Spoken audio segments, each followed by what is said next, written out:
Welcome to the Terrible Take, a mini podcast telling Steelers Nation what's on our mind. I'm Joe Clark.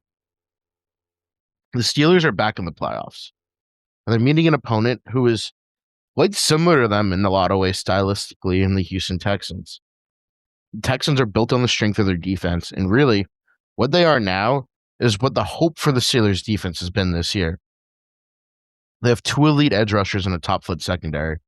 When Mike Tomlin said the Steelers defense could do historic things ahead of this season, he was probably envisioning his defense looking a lot more like what Houston's defense currently is than what the Steelers defense currently is. Don't get me wrong, Pittsburgh's defense has had flashes. They've had their moments, and it's certainly not a bad defense. But the Texans are a team that really doesn't disguise or mix things up too much. They know they're talented, and they'll go out and win. When the Steelers acquired Jalen Ramsey this offseason and signed Darius Slay, I'm sure they thought their quarterback trio was one of the best in the league, similar to Houston running out a defensive back room featuring Derek Stingley Jr., Jalen Petrie, Kamari Lassiter, and Caden Bullock. Anderson and Hunter have put up the sack numbers that TJ Watt and Alex Highsmith haven't been able to. And some of that is due to injury, but their production has been immense.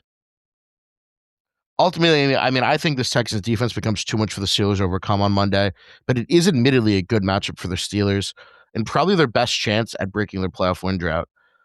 But it is just interesting to me looking at this defense and wondering if it's what the Steelers thought they had on their hands ahead of the season. Be sure to follow us at SteelersDepot.com and check out episodes of The Terrible Take every day at 5 p.m. Eastern Time. Check out The Terrible Podcast with Alex Kazor and Dave Bryan every Monday, Wednesday, and Friday.